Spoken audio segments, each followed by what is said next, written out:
Welcome to the Mike is Hot Live podcast show on YouTube Live. I'm a little late tonight and I'm solo tonight. My co-host Kenyatta, he had to work late tonight, so he's not going to be able to be on this YouTube Live. I'm not going to be on here too long just because I know y'all don't want to see my boring ass sitting up here just doing all the talking. We typically have interaction. Our podcast platform is basically supposed to be an interactive podcast platform. So anybody that likes to engage in conversation, that's usually what we do on this podcast platform. But tonight I'm gonna be by myself. But I got some good stuff that I do want to talk with you guys about. It's been a lot of things going on social media. Y'all know it's already always a lot going on social media, down to school shootings, down to politicians passing these outrageous bills, the gun laws, the student loan forgiveness stuff, even stuff that they do not really talk too much about on social media, such as the crashing of the US dollar, which is something we're going to touch on tonight. I got a couple videos I want to show to y'all.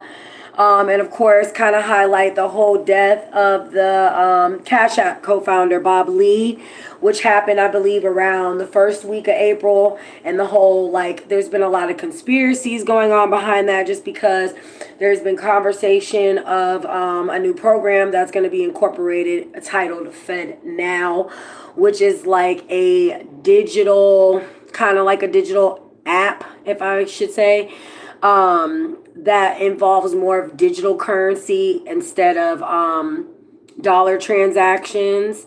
Yeah, it's just been a lot going on. Also with recently that happened, I believe it was this past week.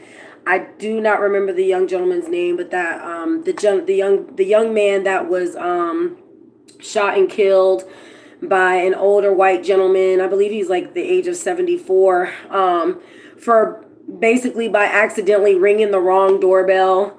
And hey Ken, he in the chat. Hey Ken, I told him you ain't gonna be live tonight. You had to work them long hours tonight. But yeah, I just want to say shouts out to his family. I'm gonna look this young man's name up so I can get at least his name right. I think that's just a really unfortunate situation. I just kind of want to speak on the whole gun situation, if I may, really quickly, for this live video. I think what's happening, honestly, in our country, instead of people being properly educated about the usage of guns and using guns for theoretical protection, I don't know if I'm using the right word, but yeah, theoretical protection, being educated, being taught and trained how to properly use a gun for self-defense, or, as far as protecting your home or your environment. I do think that those types of trainings and education on guns could be beneficial. But it seems like lately what's happening in America, people are using guns as a way of kind of like fear, if I want to say, instead of actually using it for a purposeful meaning, for protection, for defending your home, things like that. It's really sad that someone could go to the wrong person's house. And I'm assuming because he was a black male and the person was an older white gentleman, I believe in his 70s, typically coming from a different time and a different era, might have a different stigma on black males, and just panicked. And it's unfortunate that we live in a society where what's being distributed on social media, what's being distributed on mainstream media news, gives a projection on the black community as a whole, that we're all a threat to society. It's really sad and unfortunate that that perspective is being put out there. Let me see if I can look up this young man's name really quickly. Young black male that was murdered. Let me see. I'm sure there's going to be plenty. Yep. popped up really quick. Oh, his name was Ralph. That was his first name. Oh, excuse me. The homeowner was actually 84. He allegedly shot and wounded Ralph Yarl, a black teen, after the 16-year-old went to the wrong home. He is facing two felony charges, so he didn't pass away. It's still unfortunate. You know, we're just living in a society now where you just can't feel safe doing anything. Going to parades, going out festivals, people are mass shooting at events where you have your children. It's just becoming it's like the world is no longer it's like living in a different type of consciousness, you know. It is unfortunate, but it's good that he will be facing charges. He did mention that it had nothing to do with race, but of course, you know, that's not how it's going to be viewed. Yeah, it's unfortunate that happened to that young boy. I just encourage everybody to just be safe, be aware of your surroundings. If you have children, like, this is just a time where I feel like families, kids, moms, dads, however you consider whoever is your family, just be close at home, you know, communicate with the people that you love so people know what's going on, your whereabouts, and shout out to his family, you know, sending prayers and blessings up to his family members. And of course, like I said, just be aware of everything that's going on around you when you're going out, it's just anything can pop off these days. People are shooting up Walmarts, shooting up grocery stores, shooting up parking lots. So, you know, it's like you don't want to live in a world where you're motivated to be isolated by fear, but just also be aware of what's going on around you. All right, everybody. So what I want to dive into tonight, like I said, the crashing of the US dollar and the death of the Cash App founder by Bob Lee and the conspiracies behind that, and the establishing of the Fed now. There's just been a lot of conversation going on with what's happening with the possibility of the crashing of the US dollar. There's actually some really cool information that I found out, that this is something that has been, what's the word I'm looking for? Has been predicted for some decades now. And it's never really been put in the forefront because, of course, you know, you don't want to put people in a state of panic, but it's something that politicians and, you know, different countries have kind of already had an idea of it being a possibility. I also wanted to read an article about, let me pull this up for you guys really quick. It's actually going to be from First Post. Shout outs to First Post, courtesy of First Post, which is an article, and talking about what BRICS is and the dumping of the dollar, and will BRICS currency replace the U.S. currency for trade. If you guys don't know what BRICS is basically like a collective comprising countries. So that's Brazil, Russia, India, China, and South Africa, because they're the ones that are actually working on distributing basically their own currency and not really having to have any use or necessary involvement with the US currency.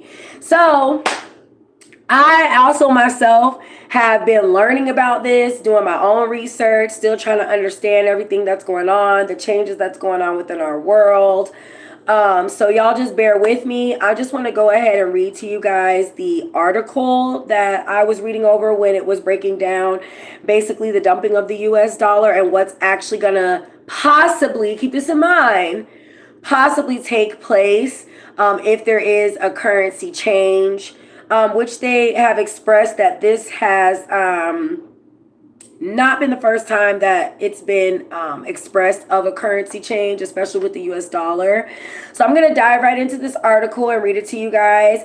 And then we're going to pull up a couple of videos. And then I also wanted to try to see if I could research some videos or a video while I'm on live with you guys. about the conspiracy behind this whole Cash App killing of the founder, Bob Lee. Because some people say it ties in with this whole cryptocurrency, Bitcoins, changing from Cash App, Zelle, Venmo, Apple Pay. I don't know about Apple Pay though. I think Apple Pay gonna hold its own for a little while. Some type of way they're gonna, because Apple is just such a big booming corporation, like it's insane. So I personally don't think that they'll do away with the Apple Pay, but you never know. But I do want to pull up a video that kind of gives a little bit of conspiracy behind it and just get you guys' ideas just to see what you think, because sometimes conspiracies don't necessarily mean that it can't be a possibility or there isn't some truth to the conspiracy. So sometimes it's just a good way to jog you guys' minds and to just, hear the people, hear what you guys think, get your thoughts and opinions. And some of you guys are really good at commenting and even educating me, especially on Instagram. If you guys have not followed us on Instagram, please go to the Mic is Hot Instagram Live podcast _show. Follow us. I'm always posting informational reels. I'm always remixing reels. We also go live on Instagram. We usually do it every other Thursday, but I might start condensing it just because, everybody has a life. There's a lot going on, people's schedules, people's work schedules, people got kids, families, things that they have to tend to. But I always make announcements when we're going live, either on YouTube or on Instagram. All right, so we're going to dive right into this article because I'm not going to be up here too long. I don't want to take up too much of everyone's time. And of course, this is being recorded. This is a live, but it will be posted. So, if you guys aren't available to watch the live and interact with me live, you can always come back, watch the video and comment, and I will respond to you guys' comments. I love talking to the people. I love getting, personal with you guys. And some people I've had some really personal conversations with, and I really appreciate that you guys feel comfortable enough to share some of your experiences with me. So let's dive right into first post. I'm just going to hold this up so you guys see. Oh, can you see it? It's kind of a glare. Firstpost.com. Shout out to First Post, courtesy of firstpost.com. Dumping the dollar. Will a new BRICS currency replace the U.S. currency for trade? The BRICS collective consists of compromising Brazil, Russia, India, China, and South Africa. They are working on a common currency in an attempt to ditch the U.S. dollar and push back against America's dominance, which I'm trying to figure out why. Because America has been in power for so long. Why all of a sudden do they not feel like they can trust us anymore? That's how I look at it, okay? So the move comes as Moscow and Beijing call for de-dollarization in the face of Western sanctions. De-dollarization is basically just kind of like dumbing it down, or no longer being involved with the dollar currency. Or you can look that up too if you guys want to just double check behind me. The U.S. dollar has been the official currency for international trade for years now. However, in recent times, there has been talk of in recent times. So that means they've been having this conversation a while about this. There has been talk of creating a new currency in an attempt to dump the dollar and push back against American hegemony. Sorry, it's HEGEMONY. Matter of fact, let's look up what that means before I continue on so we have an understanding. What is hegemony? Hegemony. Excuse me. Leadership or dominance, especially by one country or social group over others. Okay, an example of hegemony, they said Nazi Germany is a clear example of military hegemony. Great Britain is an example of political hegemony, and the United States is an example of economic hegemony. Now, the Nazi Germany, that was military, because they basically were very dominant over the country and over the people and the Jews and everything that was going on there. And then, of course, the United States, has been dominant with the US dollar as far as the economy for as long as we can, all the way up till now, basically. Okay, so I want to go back to the article so we can continue on. I don't want you guys to get thrown off. So let me pick back up where I was quickly. Okay, so this de-dollarization has received a boost in recent times, especially after the Russia-Ukraine war began last February. Now, y'all remember when America had put like a freeze on, I think it was with Russia. I'm not really sure the details of why that happened, but it's been speculated that that was one of the reasons why Russia decided to kind of get into this de-dollarization and start forming an alliance with China. So if you guys want to dig deep into that, just kind of do your research. But okay, so after the Russia-Ukraine war began last February and last week, this movement received further impetus when Alexander Bakovov, the deputy chairman of the State Duma, I'm not even sure what that is, it sounds like Russia or Ukraine, was quoted as saying that the BRICS nations, which consist of, once again, you guys, Brazil, Russia, India, China, and South Africa, the BRICS nations are in the process. So this is still currently going on as we speak, of creating a new medium for payments established on a strategy that does not defend the dollar or euro. Is the BRICS nations actually creating a new currency for trade? And who's at the forefront of this movement? Will it benefit India? Will the plan actually fructify? And there are several questions to this issue, and we are trying to answer them all. That's me too. I'm still, like I said, I'm giving you guys the information through articles and videos. That way, if you guys have any more information or have any more insight on it, you can comment on the video. We can talk about it. We can get this information out. We can get it shared just to give people, you know, an awareness of things that we probably should be more focused on than what mainstream media tries to distract us with, if you get what I mean. The dethroning the king of currency, which is the US dollar, has been called the king of currency. It became the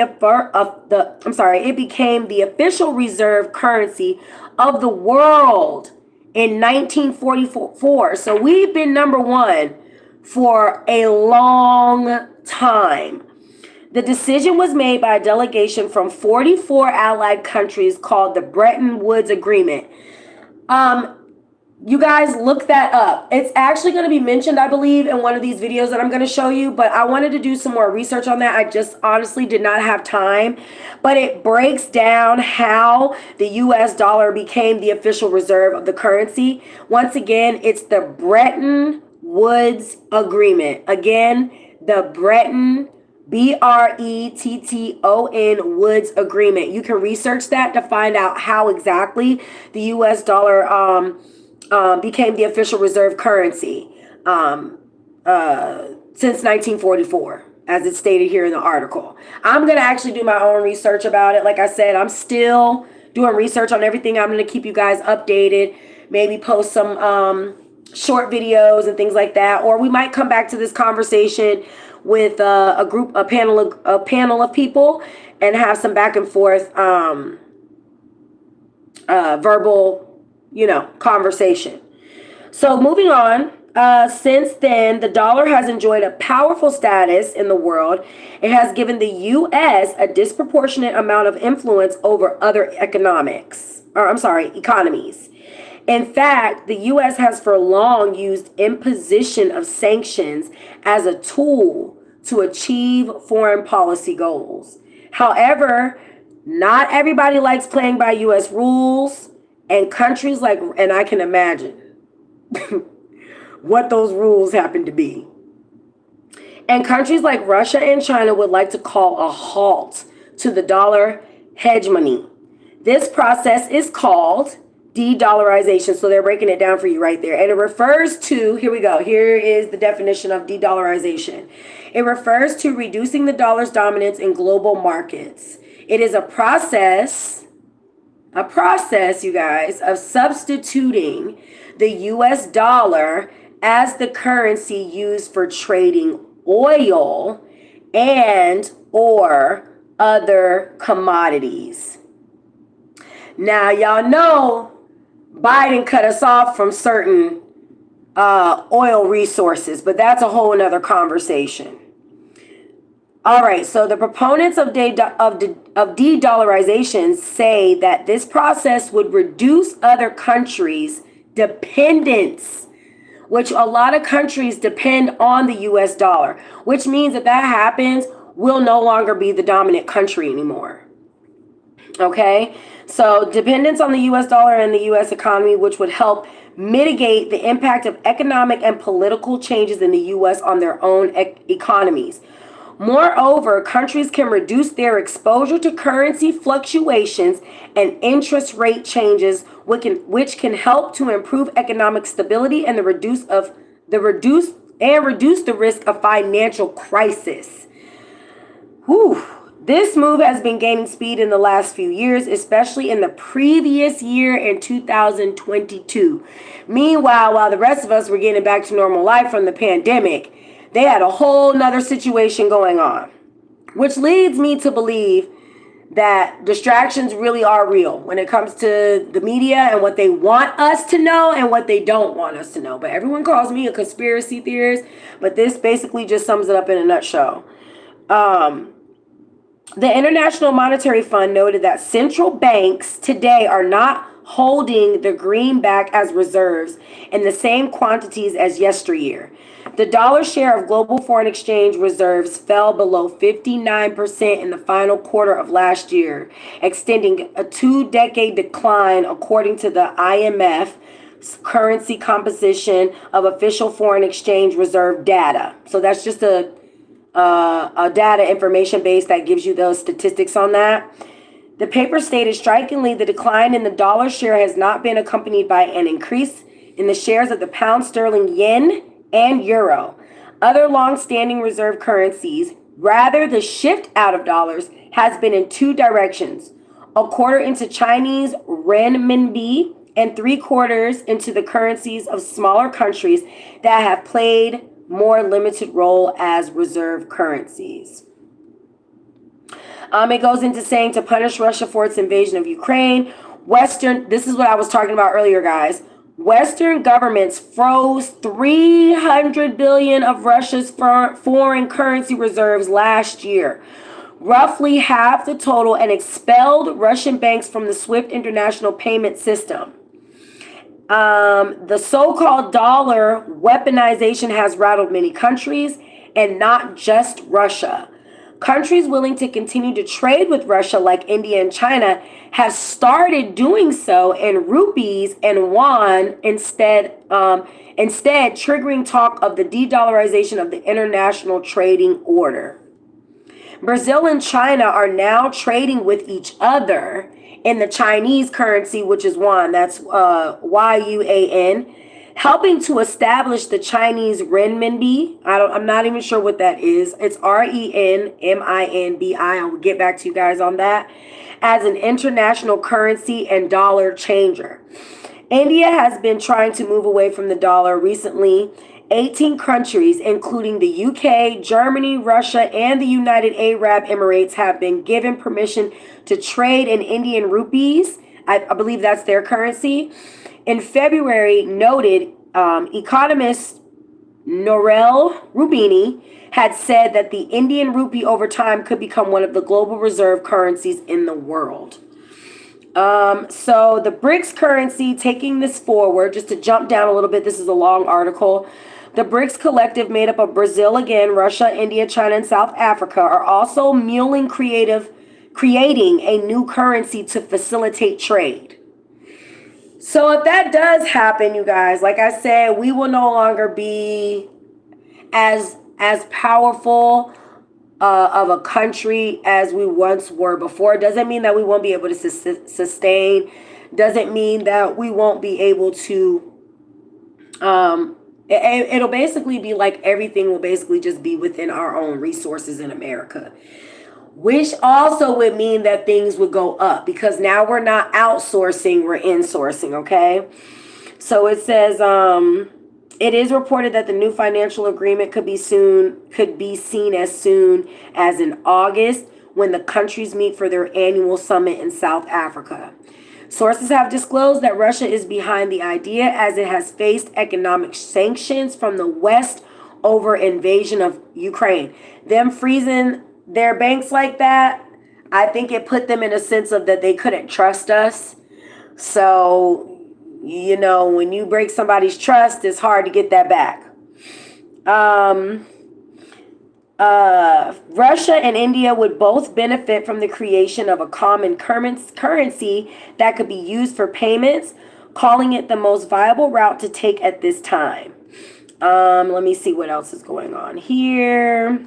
I just want to jump around a little bit, make sure I'm getting the key points. Let's see. Interesting. Brazil has begun to... Okay, so Brazil already has begun to accept trade settlement and investments in yuan. India and Russia have the ruble mechanism for trade in which they settle dues in rupees instead of dollars and euros. And that's India's currency. This shows that the BRICS nations are intending to change the dollar-dominated system, which would eventually lead to de-dollarization across the globe. The implications of a BRICS currency. Okay, this is basically going to sum this article up, and then I'm going to go into, I think it's about 2 videos kind of breaking this down. One is about 11 minutes, the other is about 12. I don't want to be on here too long, and I did want to quickly read a little bit of an article about what happened with Bob Lee and the Cash App co-founder. But let me get through this really quickly. If the BRICS nations do go ahead with their plan and come up with a new currency, it could help stabilize their economies. For an investor in BRICS countries, it would mean increased consumer confidence. This would lead to an uptick in spending and economic growth. But will India accept this new currency? Will it want to be economically aligned with China, with whom it is having a standoff at the border, which I'm not too sure about that information. I would have to do a little bit more research on what they're saying about that. Moreover, some experts say that this new deal might benefit Beijing more than New Delhi, which is in India. I don't know if I'm saying that right, the city right. What happens next is unknown, but the fact that the dollar is losing power is certain. We shall keep an eye on this topic and get you more on this in the future.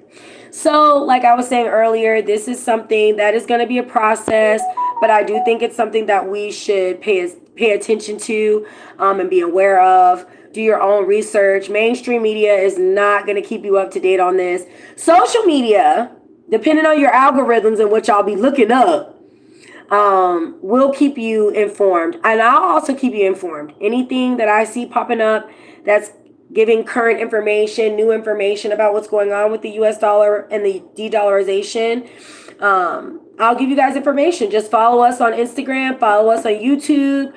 We're always going to stay active, giving you guys information and the stuff that you really should know and want to know. All right, so let's dive into these videos. I don't want to bore y'all too much with the articles. I'm going to come back to the article about Bob Lee and the Cash App, what happened with him, how he was stabbed to death just recently a few weeks ago, which is extremely sad.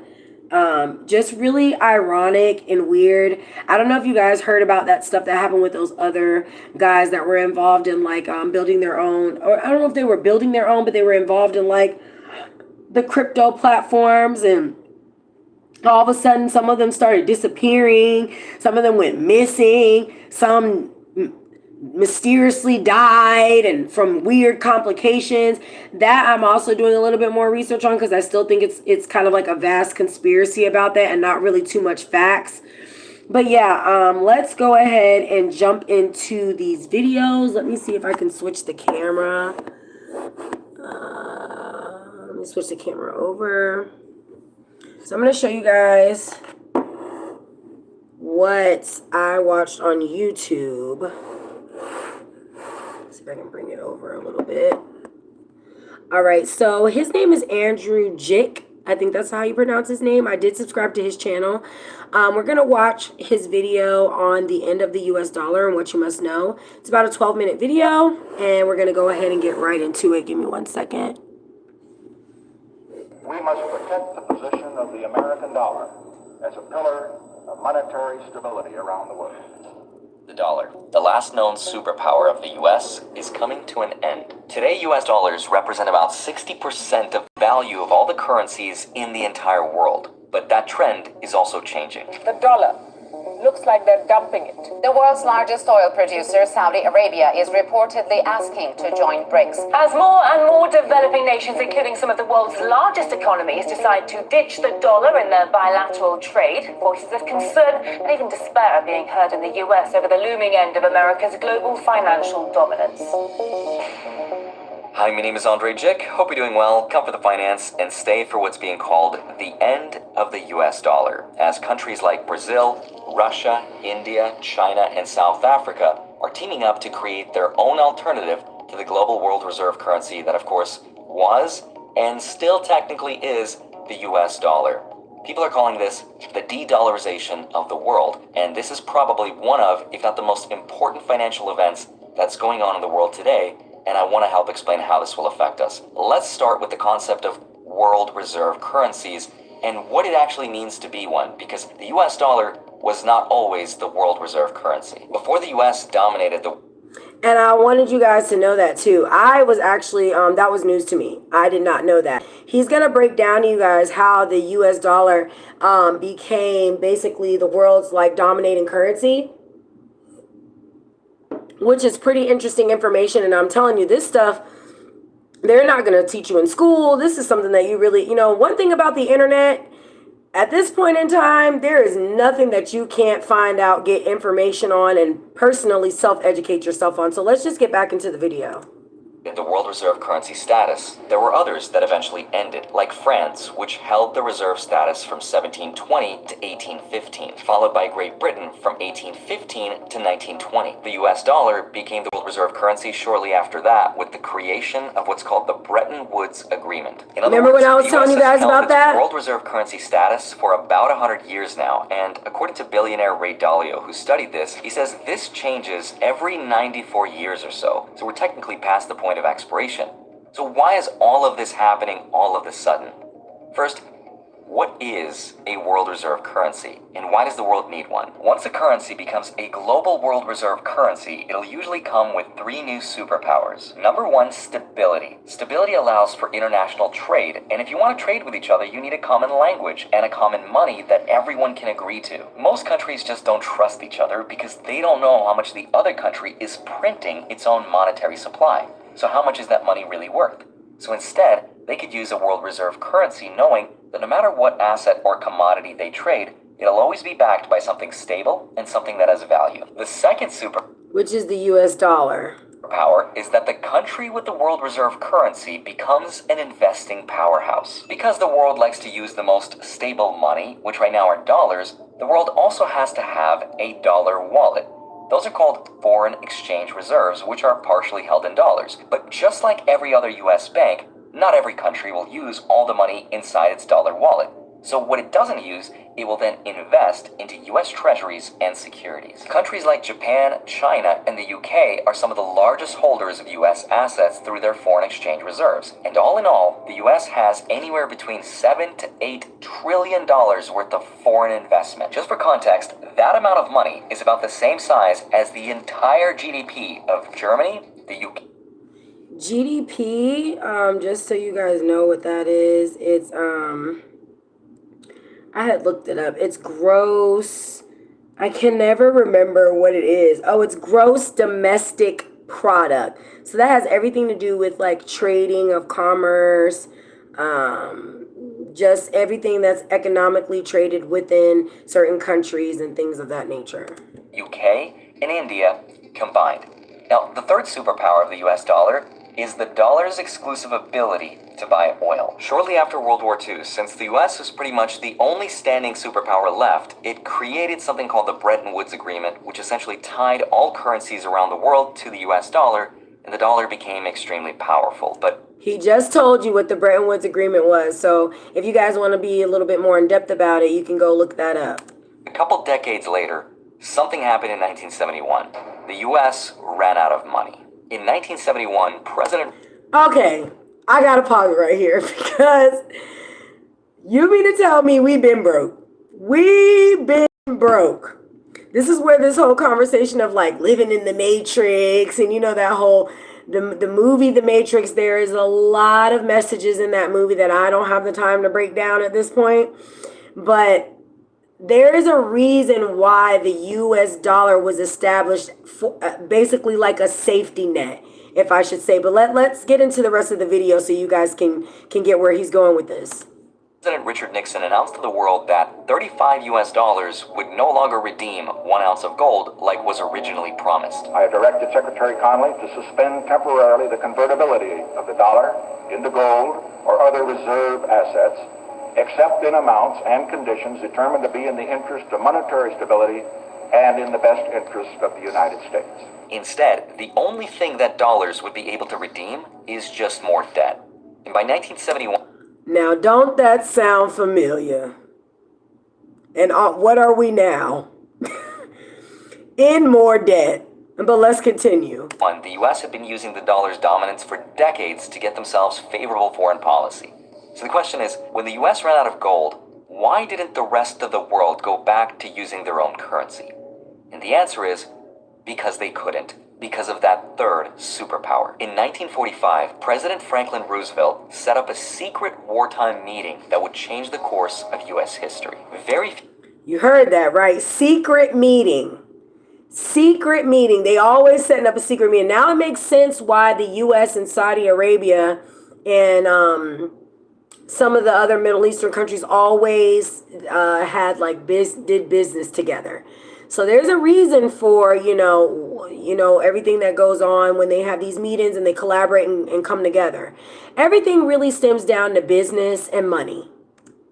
Very few records were kept from that meeting, but and power. Roosevelt promised the King of Saudi Arabia protection in exchange for the U.S. to have the exclusive right to develop oil from Saudi Arabia. Meaning, if another country wanted to buy oil because they need to power their country, which is something they did need and still need to do, they also need U.S. dollars. That's the birth of the petrodollar. And that's also why every single U.S. president since that meeting has cozied up to Saudi Arabia to maintain those positive relationships. So he told you right there. I always say America is sneaky. I might get a little flagged or whatever for this video or for saying that. Hopefully not. But when it come down to masterminding some shit on the low, I'm going to just go back into the video. Our house is your house. There's an Arab saying, the sands are blowing. And I submit to you, King Fahd, that if the sands of time give us any hint of the future, it is that in the days ahead, the friendship between the Saudi Arabian and American people will be a strong and vital force in the world. Those three superpowers, the stability for trade, becoming an investment powerhouse, and the exclusivity to buy oil, has given the U.S. global dominance over the last century. And sometimes the U.S. has used that dominance over other countries to cut them off from their life force, that is energy. But when that happens, some countries will rebel, especially ones that can produce their own energy. That's why we're seeing those relationships fall apart, and new alliances are being created to challenge the supremacy of the US dollar. Now hold on a minute. If you actually look at the value of the dollar today, it's going up. In fact, it's somewhere near the highest point over the last 20 years. So why are people saying that the dollar is going down if the price is going up?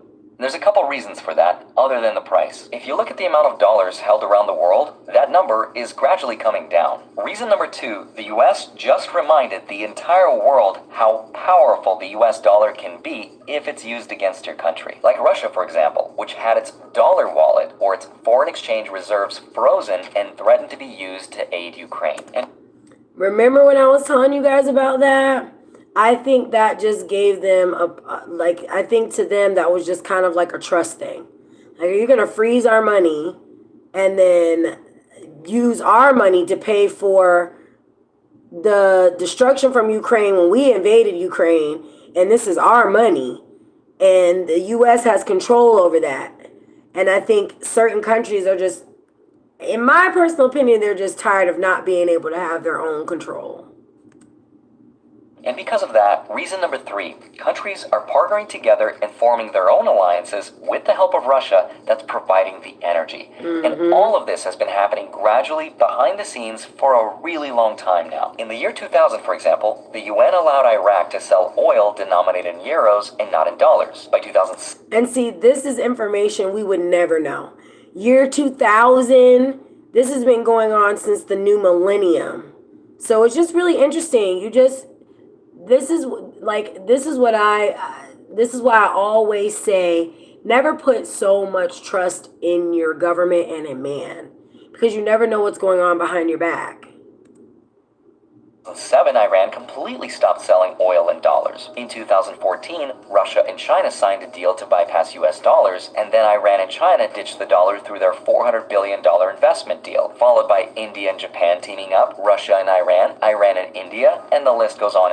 And now more recently in the news, we're seeing China and Saudi Arabia teaming up together to form a competitor to the petrodollar that is now being called the petro-yuan. Alliances like the BRICS nations, which represent 31.5% of the world's GDP, are also getting stronger as more and more countries are wanting to join. Even the Federal Reserve's Jerome Powell has told us that it was possible to have more than one world reserve currency. It's also possible to have more than one large reserve currency.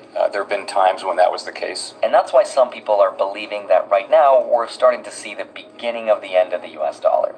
So the question is this actually happening though? Or is it just more clickbait from the media to get some views and to get some people to sell you something shiny? There is truth to all of it, but the truth is somewhere in the middle. So before you freak out about the end of the dollar, I did some digging, and let me show you what I found. The end of the dollar as a concept has been predicted and talked about almost every single year for decades now. Every single year for decades, but we're just now hearing about it. And here's just a couple articles to prove that point. Here's one from 2004 warning about the disappearing dollar. Here's one from 2006 about the end of the dollar's dominance. There's that word again, hegemony. And I'm wondering too, is it because we're just so distracted with everything else around us that we do not pay attention to what's necessary?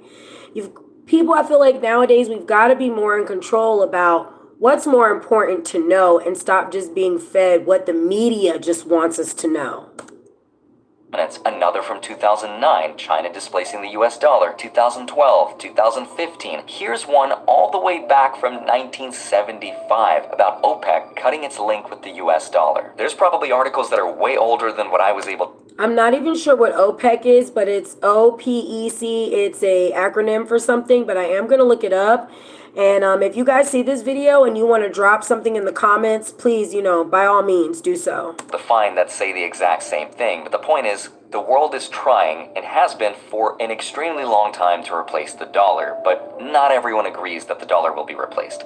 Some people argue that if this does happen, it's going to happen over an extremely long period of time.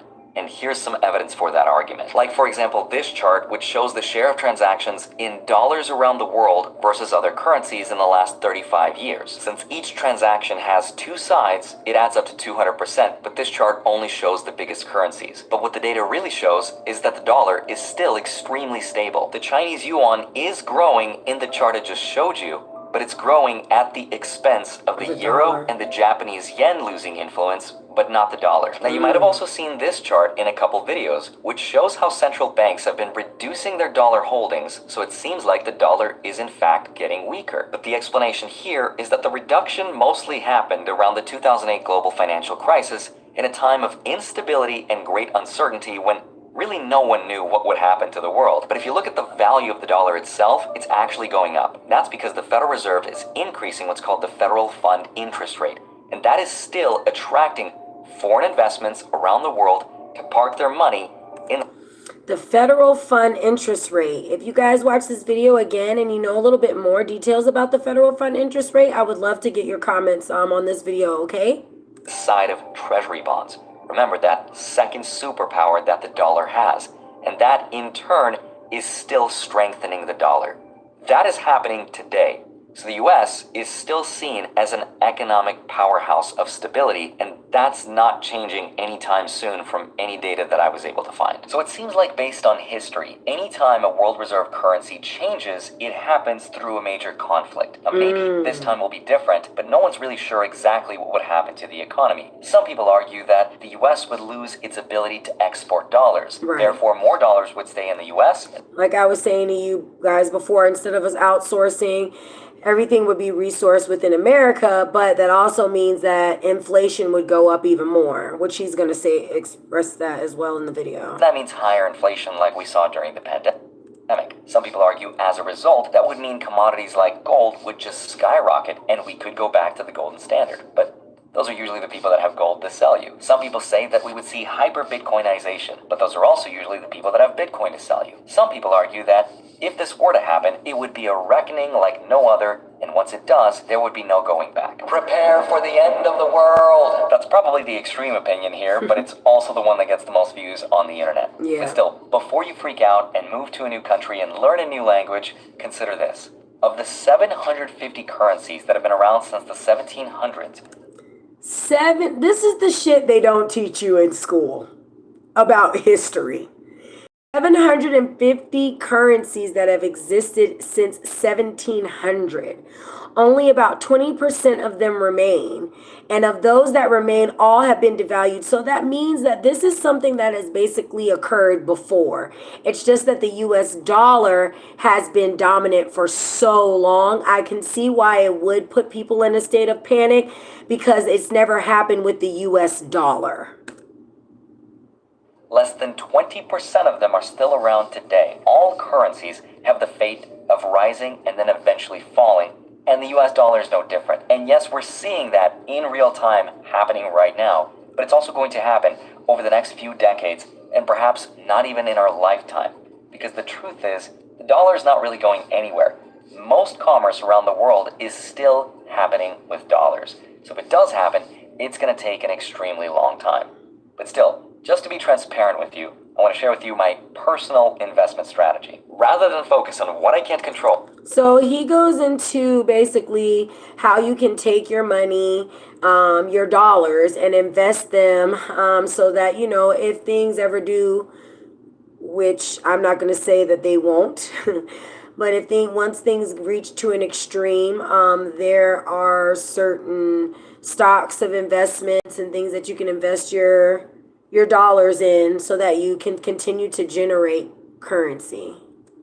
I'm instead going to focus on what I can, which is to save as much money as I can and invest it into low-cost, broad market index funds like VTI or VOO, and do that continually and reinvest all my dividend income, because by doing that, it allows me to build up my passive income so I don't have to rely on the income from a job in an otherwise potentially unstable economy.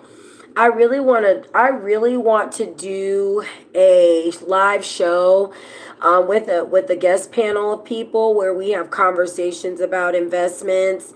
I'm learning a lot about it. I'm really still fresh and new on it. It can get really complex with the numbers and just what to invest in and how to properly save and put your money in and keep the numbers going up. But he's absolutely right on investing your money in other shares and investments and things like that, so that you're not always relying on an employer to bring about wages, because eventually, things are just going to go in a different direction. I'll put it that way.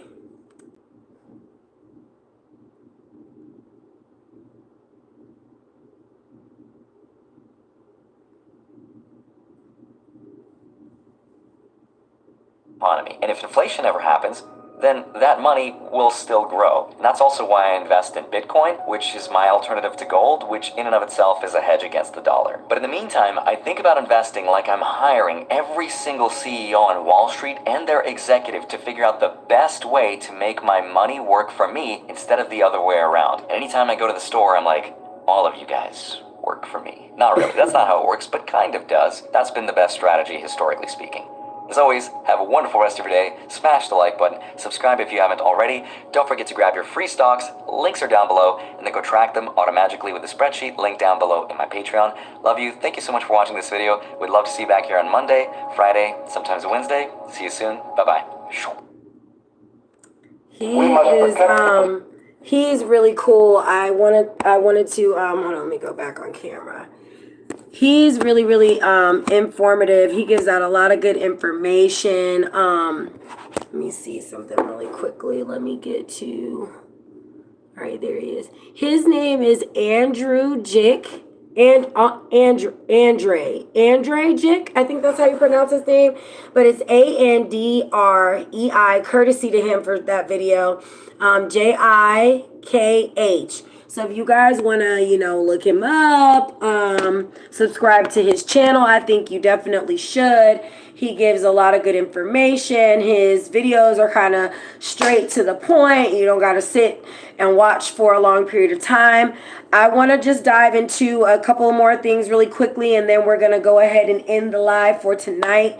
I know y'all see my room, but I keep my room clean. So I don't want nobody trash talking in the comments. My bed made.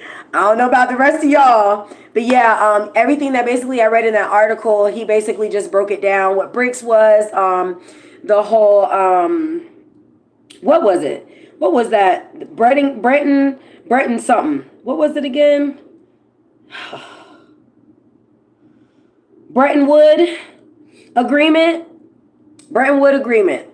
Look that up. I'm going to do some more research on that too and get back with y'all on that. All right. I just want to dive really quickly into the conversation about the Cash App founder, Bob Lee, who was stabbed to death.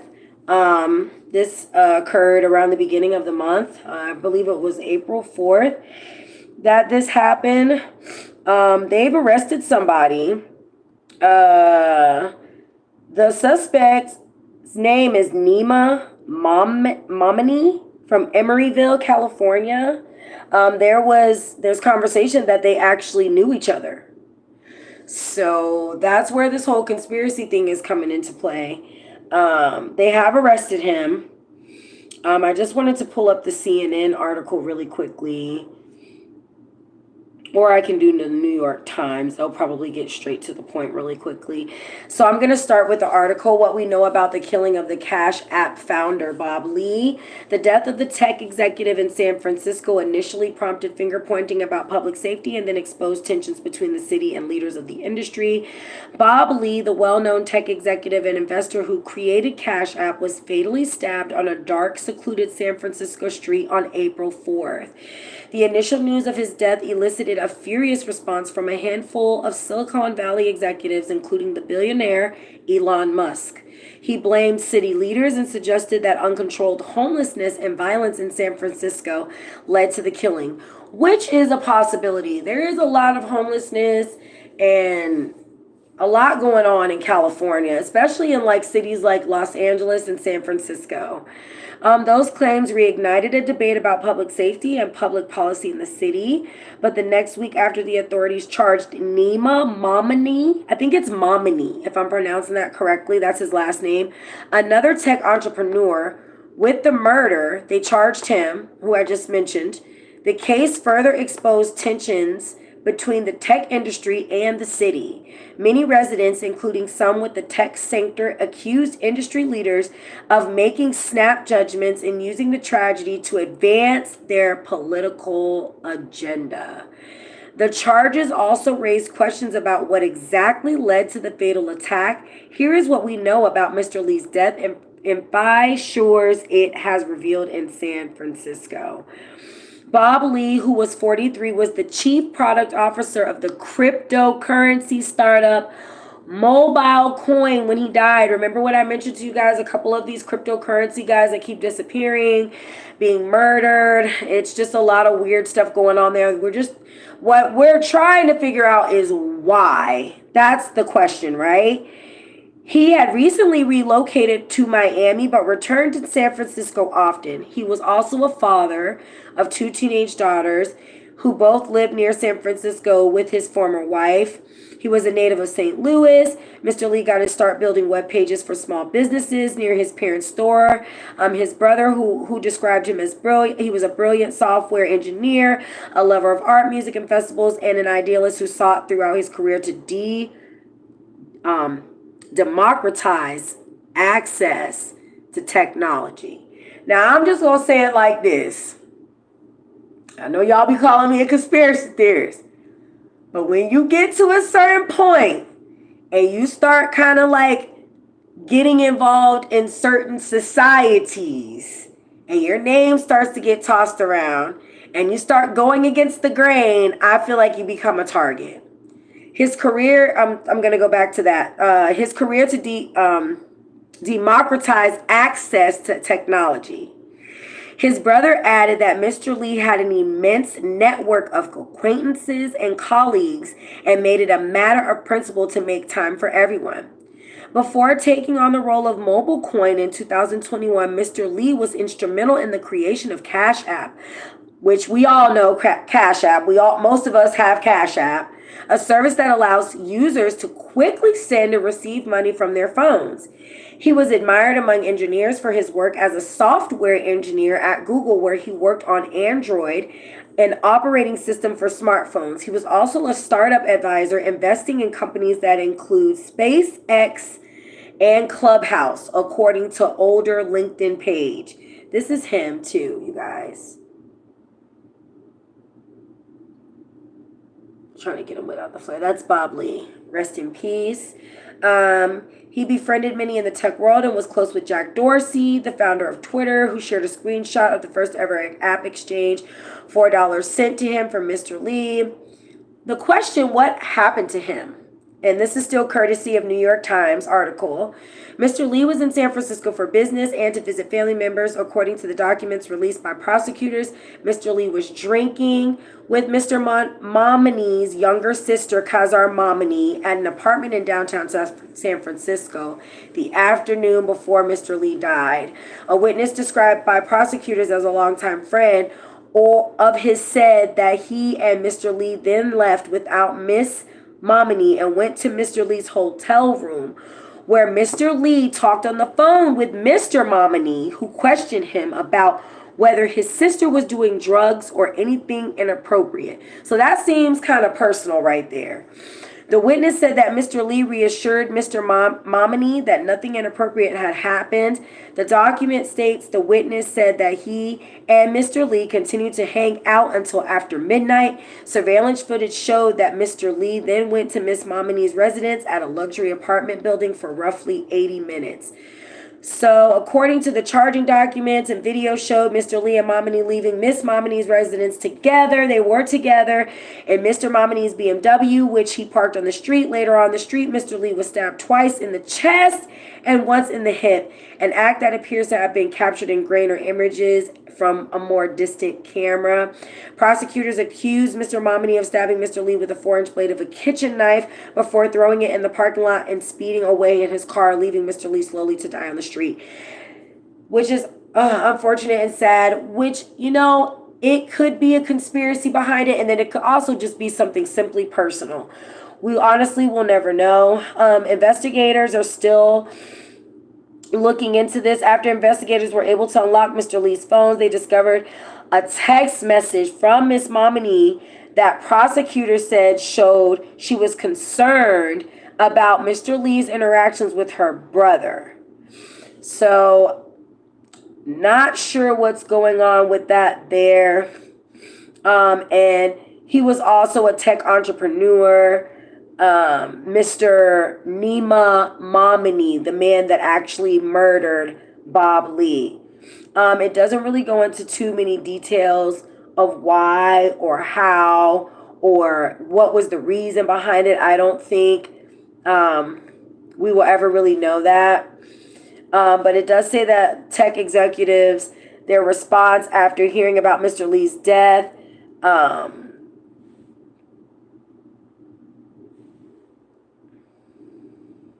it set the stage for the initial reactions. Some tech executives quickly speculated that Mr. Lee's death was a random street crime. One venture capitalist, David Sachs, said he would bet dollars to dimes that the killing was the same as a death in Los Angeles, where a young woman was basically stabbed for no reason by a psychotic homeless person. Mr. Musk, Elon, the billionaire head of Twitter, which is based in San Francisco, replied absolutely to a tweet that included Mr. Sachs' reaction, kind of blaming it on, the crimes and the homeless epidemic that's going on in the major cities in California. But like I said, we're probably just going to keep following up on that story. There's a lot of conspiracies behind it. I'm going to give you my take on it, and I'm going to show this one last video, and then we are going to end the live for tonight.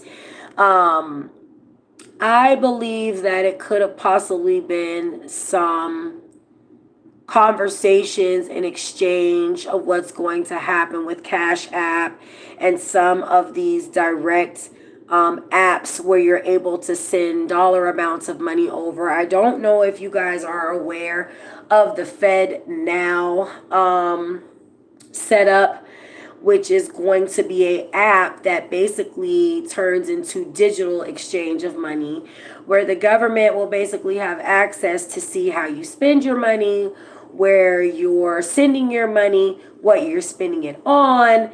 They will basically have complete control over your money if they don't like something. And also, I found out today through this video that we're about to watch that they will be able to actually see how much you are actually spending without you having to file your taxes.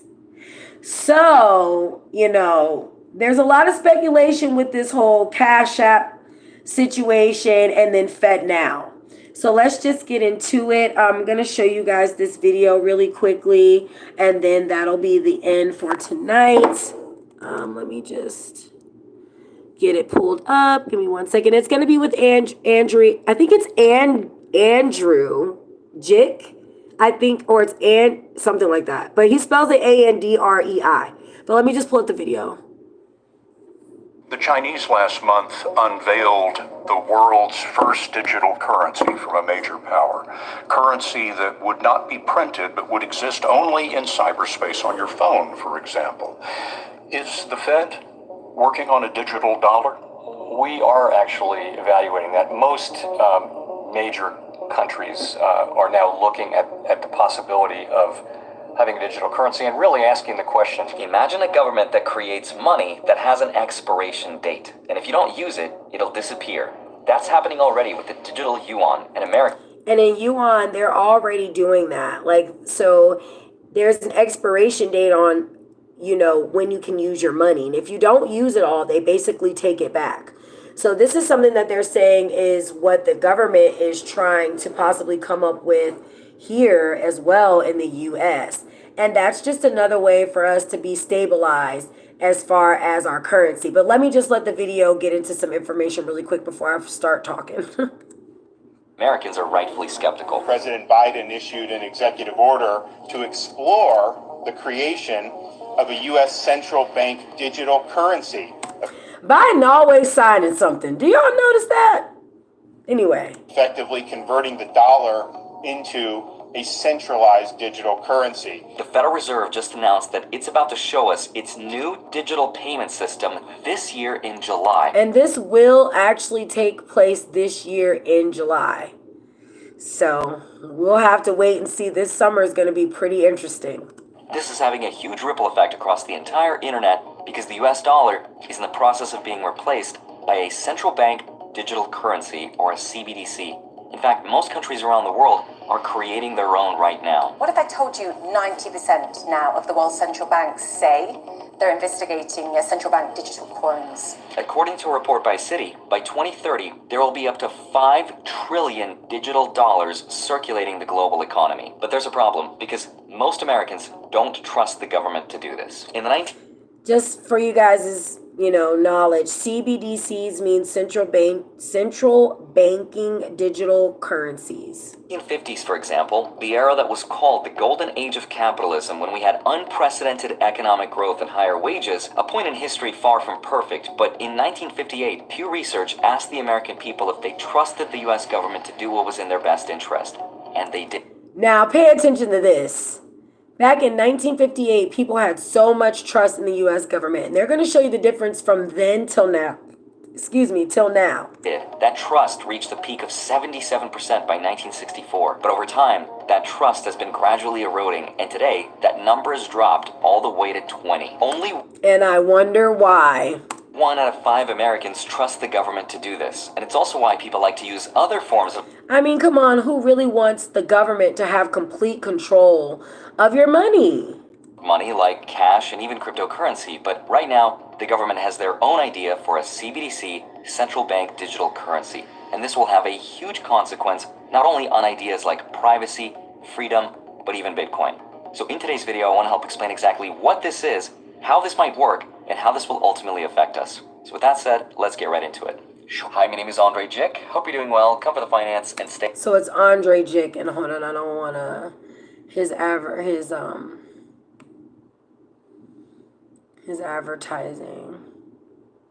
I don't want to copy that. They're not the same, even though people are confusing them as one. It's a whole new system that's faster and better than traditional banking. You can go to a grocery store and buy a few items with your hard-earned money, and then you present your Fed card with a trusty Federal Reserve representative, and they'll say, oh, yeah, you're too fat, so you can't buy any of these things. The end.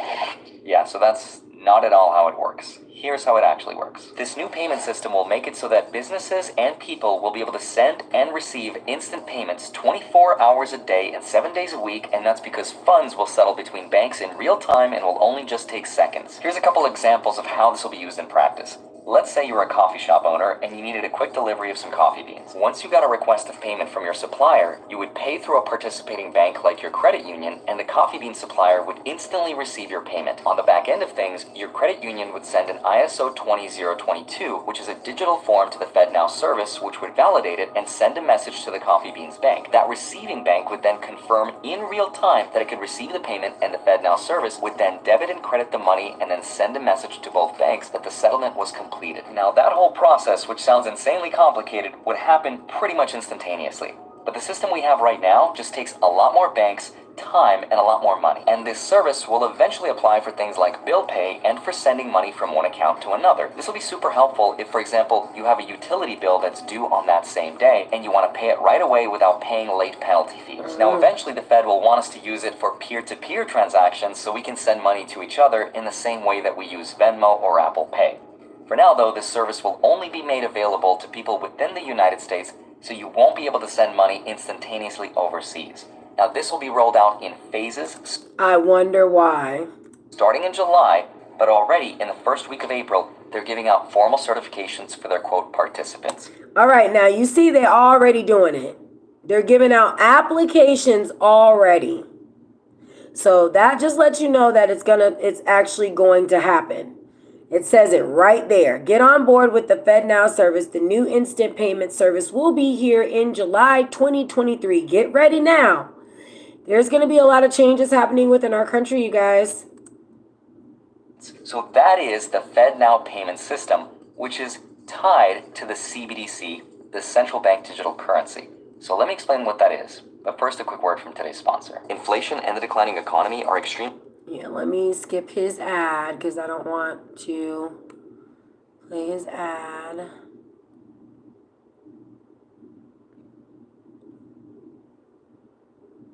When an investment fraud was committed, the average left amount was $70,811. That's why it's so important to protect yourself online, and why I'm so excited about today's sponsor, Aura. Aura protects you and your assets by keeping an eye on your accounts, loans, home title, and investment. Sorry about that, guys. I don't want to have his ad in there. Dark web for anything that might expose your emails, passwords, social security numbers, and each... I'm trying to make sure I get past it. All over the world. 11 countries have already launched their own digital currency, including the Bahamas with their sand dollar, Jamaica, and Nigeria. 18 countries are in the testing phase. 32 countries are developing their own right now. So we're not the only country that's doing this, guys. This is a worldwide thing. 39 are trying to figure it all out and researching. Only 15 are inactive and 2 are canceled. But all in all, 114 countries representing 95% of the world's GDP are in some way involved with this process, including the US. Now, the obvious question is, why is the Federal Reserve so focused on digitizing dollars if the dollar is already digital and it's already on our phone? The answer is, there's a huge difference between true digital currency and the system we have today, because our current monetary system relies more on digital claims of currency. This is why when we use banks and we transfer from one account to another, or we use apps like Zelle and Venmo and Apple Pay, we're actually sending digital IOUs and digital claims to money, but not necessarily the money. Not actually actual money itself, which makes a lot of sense. Itself. That's why banks need to use third-party banks to verify transactions to make sure that the money we are sending exists there in the first place. And a true digital currency would be true value transferred from A to B without the in real time. That's what he meant when he said that. Use of a bunch of third-party banks. Right. All of this is starting to sound kind of like the things crypto is already trying to solve, except there's a couple huge differences. CBDCs are controlled through a private network by the government, so they're not decentralized. And that gives the government full control over its supply and how quickly they can move it from point A to point B. And with that, there's a lot of pros and a lot of cons. Now, there's a ton of opinions on this subject, so I'm going to save mine toward the end of the video if you want to see that. But if the government creates their own CBDC, here's what that would allow them to do that's good and not so good. A central bank digital currency would give the Fed direct control over the supply of money. This is what you don't want. Which is actually good, because right now they already do this with something... I don't think it's good. I would not want the government to have complete control over my money. Called quantitative easing. We saw this during the pandemic when they flooded the economy with money by buying mortgage-backed securities and treasury bonds. But it can also shrink the supply of money through quantitative tightening, which is the same process but in reverse, by selling off their assets, which is what they're doing now, with the exception of this anomaly, which represents all of those failed bank bailouts. The point is this: our financial system is so complicated that it almost works like a Rube Goldberg machine, if you've ever seen those. So think of this new central bank digital currency system as financial enslavement, but with less steps. If I disappear... Basically. It was not by magic. Another benefit is speed. Because money will be programmable, it would hypothetically stabilize the value of the dollar, and it would modernize the banks. It would also make sending money... Which would make sense why they're trying to do that. Because in that way, it would still actually kind of contain some source of power. And stimulus by the government much faster, and in theory lower the cost of banking because it would force the banks to compete with the Fed to make transfers and even ATM machines much cheaper. A CBDC would also help with tax revenues because most people wouldn't have to file their taxes. Instead, the government would know exactly how much money we've made, so they would send us an invoice and we would just have to pay. So it sounds like a lot of really great benefits, but unfortunately... For some of y'all...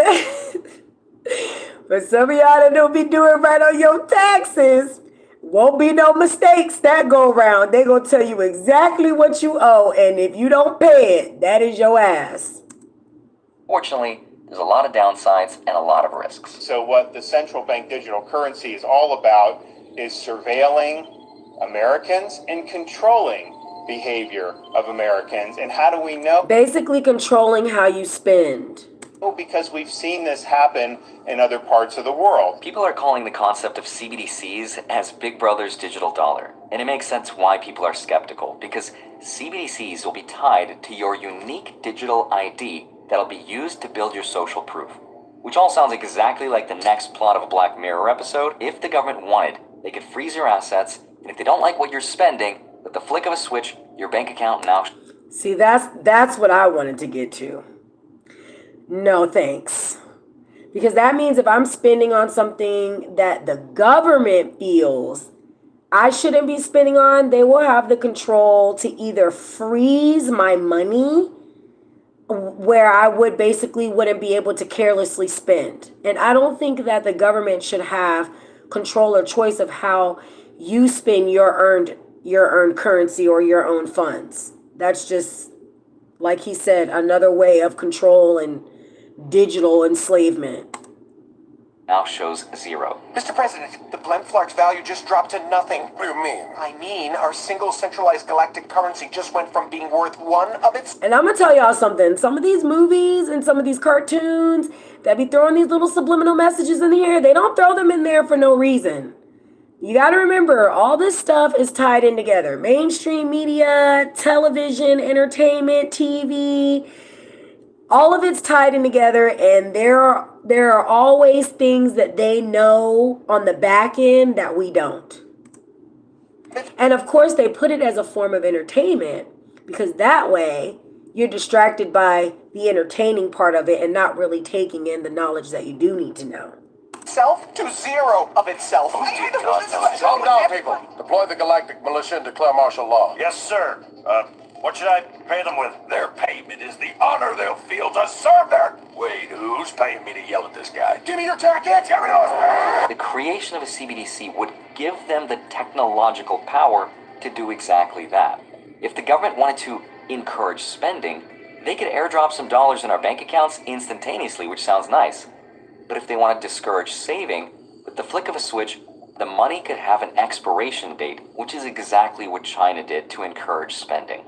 Now, if all of this stuff sounds like a conspiracy theory, you don't have to look at China for that to happen, because all governments can abuse power, including the US. Because on April 5th, 1933, this happened. This was a decree issued by Franklin Roosevelt which gave US citizens 1 month to give up their claims to gold, including coins, bullion, and certificates. Everything was confiscated and had to be returned back to the Federal Reserve. But that's not even the crazy part. The crazy part is the people that did not agree to do this faced 10 years in prison and up to $10,000 per year in fines. Wow. Now, just for context, back in 1933, that $10,000 represented over 3 times what the average person made in a single year. Wow. So that would be like if today the government told us to turn in all our cash or risk being fined over $180,000. And what you gonna do then? You gonna go to jail over not being able to have control over your money? Dollars per year. Now you might be thinking the government would never repeat the same mistake from 1933. And you might be right. But you don't have to look very far in history to look for clues on abuse of power. Between 2010 and 2012, the IRS prioritized conservatives and eventually apologized for unfairly targeting them for tax evasion. This naturally happens when power has an agenda and the technological ability to actually enforce it. Yep. So the question we have to ask ourselves is it worth the risk? Exactly. Here's my personal opinion. Let me just channel my inner Warren Buffett for just a second, because even though it's 2023, it's starting to feel a lot more like 1984. You know what I mean? No, you wouldn't, because it's just like me, a really old reference. So I'm not trying to convince anyone of anything, because I don't know if I fully understand this stuff myself, because it is so complicated. But from my point of view, I don't think this is a fight against cryptocurrencies or Bitcoin. I don't think the government cares. Nor do I think this is a fight against consumers. And I don't think consumers care. When was the last time you got a Venmo payment from a friend and thought, this better settle now? Said no one ever. If anything, this is about commerce on a global scale. This is the way for the Federal Reserve to combine what the government is good at, which is trust in its currency system, something it had a lot more of in the past, and combining it with the innovation from the private banking sector. Because hopefully by combining the two, they can create an innovative financial product that allows the U.S. to stay ahead on the global stage. Yep. The byproduct of which happens to be full control. But it's also not a tool that the government needed to add to its toolbox. It's got plenty of those. But still, regardless of how much people oppose the idea of CBDCs, I think they're inevitable. As countries around the world launch their own, the US won't want to be left behind. Even the World Economic Forum have told us that if the central banks don't innovate, they'll be left behind and lose the idea of money and trust and, quote, control. So it makes sense why they have to innovate. But does that mean you should sell your dollars and buy some Bitcoin? Probably not. I don't think it's going to be that bad. But I still am just a little bit as a hedge. And that's just me. I hope you have a wonderful rest of your day. Smash the like button, subscribe if you haven't already. Don't forget to grab your free stocks, links are down below, and then go track them automatically with the spreadsheet linked down below in my Patreon. Love you. Thank you so much for watching this video. I'll see you back here on Monday, Friday, sometimes Wednesday. See you soon. Bye-bye. Yeah, he's really dope. His name is Andrew. He said Andrew Jick. Woo! That was a lot of information to take in, y'all. But basically, like what he was saying, you know, that's America. It's hard to be first in power and with everything else, and then all of a sudden see certain things happening within your country that's prohibiting you to sustain that certain level of dominance and power. So as the U.S. typically does, they try to find another way to maintain that control. And that's really all it is. But, you know, it is going to happen. So I would say that you guys take a little bit more look and do a little bit more research about the FedNow program. It is set to start off and you know, get going around July.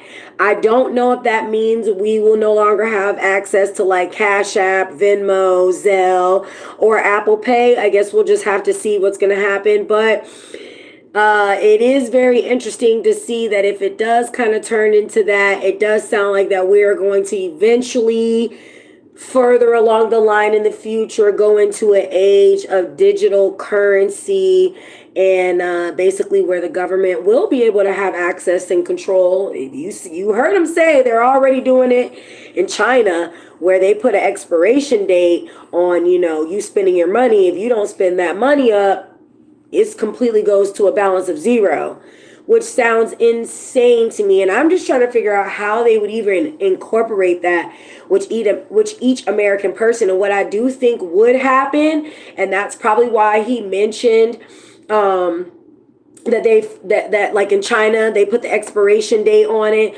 or, you know, they would start fining people, which it referenced in the video that they did something similar to that nature with the gold in the past. I do believe that's a way that that's something that they would implement. Once again, another way to get the control of the people to agree with what they're trying to do in their agenda. And if you don't agree, there's always some penalties and some consequences, because that slows up the process of what they're trying to do. So I feel like that is probably something that they would do. They would either, I'm not sure if jail would happen. I feel like that's real extreme. I feel like what will possibly happen is they would probably just fine people. Like if you didn't want to conform to the program, if every American citizen had to conform to that program and you didn't, I do feel like they would fine you, which would force people to conform to that program. And then you might not even have a choice, because if everything goes digital, you won't really, your currency, you won't really have a choice, because you got to eat, you got to survive, you got to live. And if you're living in a country that has digital currency and technology, digital everything is becoming the way of the future, I would not say, I wouldn't be a person to see this information and say that it's not going to happen. There's a reason they're putting this information out in the forefront, even though it's not being put on mainstream media news. Like I tell you guys, always, do your research. If you're on social media and you like, this type of information, getting information about stuff that you're not necessarily told about on mainstream media, just to keep yourself informed and up to date with what's really going to go on around you. Not the petty stuff that they put on mainstream media news to keep you distracted, to keep you depressed, to keep you down, instead of keeping you motivated on what you need to do to just protect yourself, protect your family. And I know, like, for all of us, a lot of this information can be very confusing, can be very conflicting. I'm still learning a lot myself, but I do want to share with you guys. I want to bring it to the people. I want people to be aware of what's going on around them. A lot of people, it's hard to accept when things are out of your control and changes are happening. But it's better to be in the know and to be aware than to just not know at all, and then all of a sudden just get smacked with some information that's confusing and you don't understand and you don't get it. I think it's good to have these type of platforms where you can gradually share this information so that people can start to have these conversations, figure out what's going to be their next step, what's going to be their next move, how to move at what type of a pace. Everything's not going to happen all at once, but clearly this is something that they've been, planning on doing. Like they said in the very beginning of the video, the two gentlemen that were talking were saying that this is something that they have been discussing for a while. So it's all about making that move. And as you can see, they say that they're going to be implementing that starting July. I just want to see how that's going to go about, what's going to end up happening, what's going to change. But yeah, you guys, it was great being live with you tonight. For the couple of people that did show up, to Ken for popping in on me, you know, even though he had to work. I don't know who the second person is watching, but I appreciate you watching the live with me tonight. I'm going to start coming on here probably a little bit more, doing lives and video reactions. Our home base is always going to be Instagram, but I always leave the home base for like more of our casual conversations where we can kind of interact with everybody and have real conversations, be real open, be real raw. That's where we started. Instagram's always going to be our home base. I'm always going to keep you guys updated for when we will go live. I do want to start doing video reactions on YouTube so I can start building up subscribers and having more conversations with the audience on YouTube, getting more ideas from you guys, and possibly having collaborations with other podcast platforms on YouTube as well. Once again, you guys, thank you for joining me on the Mike is Hot Live podcast show on YouTube Live. It was my pleasure bringing you this information to you guys. Once again, those videos were by Andre. Did he say Andre or Andrew? No, I'm sorry. He said Andrew. Andrew Jick, but I think it's spelled ANDREIJIKH. If you want to subscribe to his channel and watch more of those videos. I also read some articles from First Post and New York Times. Thanks again, you guys. Hit that subscribe button. Follow us. Check out some of the YouTube videos. There's a lot of videos that we have up here. Comment on them. If you guys have any topics that you would like to see us discuss or see me discuss whenever my co-host is not available, just let me know. Send me a message. You can always DM me on Instagram. Follow us on Instagram at the Mike is Hot Instagram Live podcast _show. I respond. I talk to people through chats. You know, I love having engagement with the audience, getting to know some of you guys over the internet. It's pretty cool. I've had some weird experiences too with some people on the internet with some of the reels that I've remixed that gives out all types of information from like Black history, things that are going on with politics. I'm also a mother. You know, I give out some information sometimes about just like parenting, and I do believe the next live that we will do will be on Instagram. I try to rotate from YouTube Live to Instagram. I'm not sure if it's going to be the following week or if it'll be 2 weeks from now. I just have to see how things are going to be set up. I would like to bring some guests on the Instagram Live panel. I think that one's going to be more of some relationship topics, something a little more laid back, a little more fun. Even though we do also do informational conversations such as tonight on Instagram Live. We're going to mix it up, have some fun with it, build up these platforms. Once again, you guys, thank you so much. And thank you for everybody that subscribed to the YouTube channel and that followed us on Instagram. We literally started this podcast I started this podcast platform last year with a crew of friends of mine, and some moved on. One of my good friends remains with me. You'll be seeing him back and forth. My co-host Kenyatta, just going along with his schedule. But to everybody that's been so supportive of the podcast, to people that have brought me onto their platforms, I love you guys. Thank you so much for just believing in me and believing in the podcast platform and being so supportive. Until next time, I will let you guys know when we're going to be going live again. I do know that it will be on Instagram when we go live again. It won't be on YouTube. I will always put a promo up letting you know when we'll go live again on YouTube, but I will start doing more video reactions on YouTube just so you guys can see more of my face and we can have more of those conversations on YouTube. Mwah, mwah, mwah. Y'all know how we do. Peace and love. Be safe out there, and thank you for joining my live tonight, you guys. I really enjoyed my time with you. Peace and love, everybody.